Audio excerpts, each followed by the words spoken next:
نحمده ونصلي على رسوله الكريم أما بعد أعوذ بالله من الشيطان الرجيم بسم الله الرحمن الرحيم وقاتلوا في سبيل الله الذين يقاتلونكم ولا تعتدوا إن الله لا يحب المعتدين।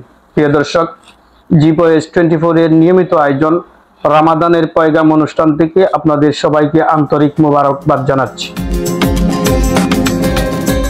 আজকের আলোচ্য বিষয় হচ্ছে ইসলামের প্রথম যুদ্ধ বদর যুদ্ধের ইতিহাস। এই বিষয়ে গুরুত্বপূর্ণ আলোচনা করার জন্য আমাদের সাথে স্টুডিওতে উপস্থিত রয়েছেন মুফতি জাবের আল হুসাইন, পেশ ইমাম ও খতিব, গোলাপগঞ্জ মডেল থানা মসজিদ।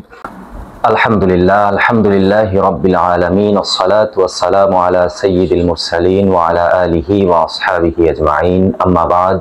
فأعوذ بالله من الشيطان الرجيم بسم الله الرحمن الرحيم إذ تستغيثون ربكم فاستجاب لكم أني ممدكم بألف من الملائكة مردفين।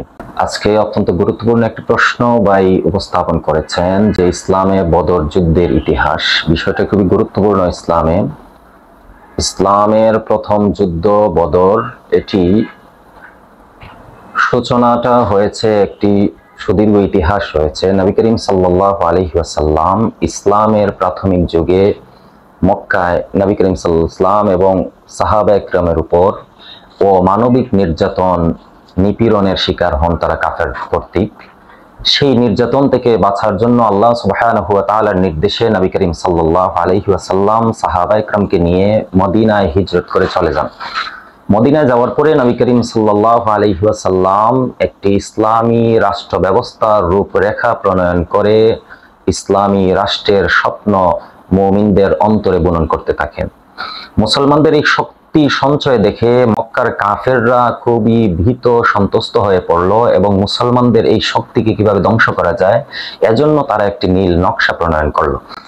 তারা মুসলমানদের বিরুদ্ধে যুদ্ধ করার জন্য অস্ত্র এবং খাদ্য সামগ্রী সঞ্চয় করার জন্য সিরিয়াতে তৎকালীন আরবের নেতা আবু সুফিয়ানের নেতৃত্বে একটি ব্যবসায়ী কাফেলাকে প্রেরণ করলো ব্যবসায়ের উদ্দেশ্যে, যারা সিরিয়া থেকে অস্ত্র শস্ত্র এবং বিশাল পরিমাণ অর্থ মক্কায় নিয়ে আসার জন্যই মূলত প্রেরণ করা হয়েছিল যাদেরকে। নবী করিম সাল্লাল্লাহু আলাইহি ওয়াসাল্লাম যখন এই সংবাদ পেলেন যে মদিনায় আক্রমণ করার উদ্দেশ্যেই মূলত আবু সুফিয়ানের নেতৃত্বে মক্কা থেকে একটি বণিক কাফেলা তারা সিরিয়ার উদ্দেশ্যে সফর করেছে, তারা সিরিয়ার থেকে যে অস্ত্র এবং খাদ্য সামগ্রী নিয়ে আসছে এগুলোকে ব্যবহার করেই মক্কার কাফেররা মদিনায় আক্রমণ করবে। নবী করিম সাল্লাল্লাহু আলাইহি ওয়াসাল্লাম এই সংবাদ পাওয়ার পরেই নবীজি আনসার এবং মুহাজির সাহাবা ইকরামের সাথে পরামর্শ করলেন। আনসার এবং মুহাজির সাহাবা ইকরাম নবী করিম সাল্লাল্লাহু আলাইহি ওয়াসাল্লামের ডাকে সাড়া দিয়ে তারা ওই বাণিজ্যিক কাফেলাকে মোকাবেলা করার জন্য প্রস্তুতি গ্রহণ করে নিলেন। নবী করিম সাল্লাল্লাহু আলাইহি ওয়াসাল্লাম 313 জন সাহাবীদেরকে নিয়ে বদর প্রান্তরে উপস্থিত হলেন ওই বাণিজ্যিক কাফেলাকে মোকাবেলা করার জন্য, প্রতিহত করার জন্য। এই সংবাদটা যখন মক্কায় পৌঁছে গেল তখন আবু জেহেলের নেতৃত্বে মক্কা থেকে 1000 সশস্ত্র কাফের বাহিনী, ওরা নবী করিম সাল্লাল্লাহু আলাইহি ওয়াসাল্লামের যে বাহিনী 313 জনের যে বাহিনী ছিল তাদের মোকাবেলার জন্য তারা মক্কা থেকে রওনা হলো।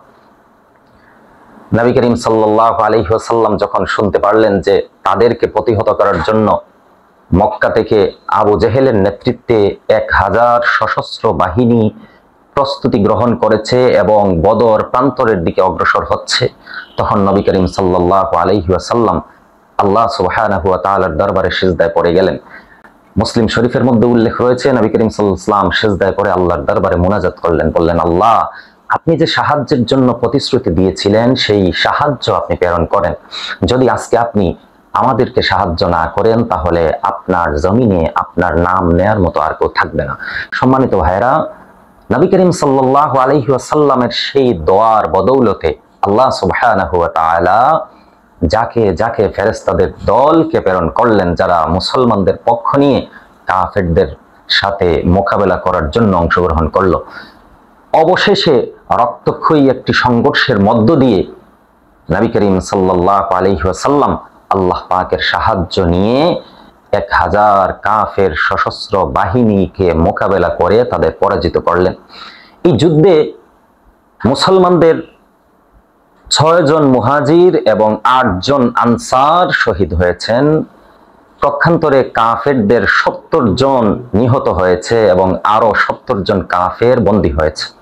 সম্মানিত বন্ধুগণ, এটাই হচ্ছে বদরের সংক্ষিপ্ত ইতিহাস। বদরের থেকে আমাদের অনেক বিষয় শিক্ষণীয় আছে। তার মধ্যে অন্যতম একটি বিষয় হচ্ছে আল্লাহ সুবহানাহু ওয়া তাআলার কাছে যদি বান্দা অভাব অনটন বা কোনো মুসিবতের মধ্যে পড়ে আল্লাহ পাকের উপর আস্থা এবং বিশ্বাস রেখে যদি আল্লাহর কাছে কোনো কিছু চায়, তো আল্লাহ সুবহানাহু ওয়া তাআলা তার সাহায্যের কুদরতি হাত বান্দার দিকে প্রসারিত করেন। এটা বদর থেকেই আমরা এর প্রমাণ পেয়ে যাই। বদর থেকে আমাদের আরো অনেক শিক্ষা রয়েছে। যেমন নবী করিম সাল্লাল্লাহু আলাইহি ওয়াসাল্লাম মক্কার যে 70 জন কাফেরকে বন্দী করেছিলেন বদর যুদ্ধের পরে, নবীজি যদি চাইতেন তদানীন্তন যুদ্ধের কৌশল ছিল এরকম যে যুদ্ধের মধ্যে যদি কোনো প্রতিপক্ষ বন্দী হয় তো তাকে হত্যা করা হতো সাথে সাথে। কিন্তু নবী করিম সাল্লাল্লাহু আলাইহি ওয়াসাল্লাম এক্ষেত্রে উদারতার পরিচয় দিয়ে নবীজি ওই বন্দী 70 জন কাফেরের সাথে নিজেও ভালো ব্যবহার করলেন এবং সাহাবা একরামকেও নির্দেশ দিলেন, তোমরাও বন্দীদের সাথে ভালো ব্যবহার করো। নবীজির এই নির্দেশ শুনে দেখা গেল সাহাবা একরাম নিজেরা অনাহারে থেকেছেন, কিন্তু বন্দীদেরকে ওরা ঠিক মতো আহারের ব্যবস্থা করে দিয়েছেন। নিজেরা কাপড় পরিধানের তেমন কাপড় পান নাই, কিন্তু বন্দীদের কাপড়ের ব্যবস্থা করে দিয়েছেন। এরকম মৌলিক চাহিদা যেগুলো রয়েছে, প্রত্যেকটি চাহিদা বন্দীদেরকে নবী করিম সাল্লাল্লাহু আলাইহি ওয়াসাল্লাম চাহিদা পূরণ নিশ্চিত করেছেন। এর থেকেই অনুপ্রাণিত হয়ে পরবর্তীতে এই বন্দীদের মধ্য থেকে অনেক বন্দীরা ইসলামের সুমহান আদর্শে দীক্ষিত হয়েছে। সম্মানিত উপস্থিতি, বদর থেকে আমাদের আরো একটি বিষয় শিক্ষণীয় আছে যে আল্লাহ সুবহানাহু ওয়া তাআলা ওই সমস্ত বান্দাদের উপর সাহায্য অবতীর্ণ করেন যারা ঐক্যবদ্ধ হয়ে আল্লাহ পাকের জমিনে তার দ্বীন প্রতিষ্ঠার আন্দোলনের মধ্যে নিহিত থাকে। ঐক্য হচ্ছে ইসলামের অত্যন্ত গুরুত্বপূর্ণ একটি বিধান। আল্লাহ সুবহানাহু ওয়া তাআলা কোরআনুল কারীমের মধ্যে বলছেন, ওয়াতাসিমু বিহাবলিল্লাহি জামিআন ওয়া লা তাফাররাকু, তোমরা আল্লাহর রজ্জুকে শক্ত করে ধরো আর পরস্পর বিচ্ছিন্ন হইও না। বদরের যুদ্ধে মুসলমানদের বিজয়ের অন্যতম কারণ হচ্ছে এই যুদ্ধে সমস্ত মুহাজির এবং আনসার সাহাবিরা ঐক্যবদ্ধ হয়ে প্রচেষ্টায় লিপ্ত রয়েছিলেন। আর যখনই মুসলমানরা ঐক্যবদ্ধ হয়ে প্রচেষ্টার মধ্যে লিপ্ত হয়ে যায়, তখনই আল্লাহ পাকের সাহায্য নিশ্চিত হয়ে যায়।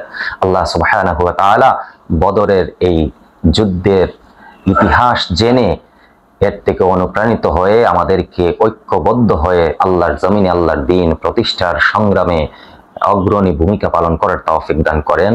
আসসালামু আলাইকুম ওয়া রাহমাতুল্লাহি ওয়া বারাকাতুহু। সুন্দর আলোচনার জন্য হযরতকে মোবারকবাদ জানাচ্ছি। প্রিয় দর্শক, পরবর্তী অনুষ্ঠান দেখার আমন্ত্রণ জানিয়ে এই মুহূর্তে বিদায় নিচ্ছি। আসসালামু আলাইকুম ওয়া রাহমাতুল্লাহি ওয়া বারাকাতুহু।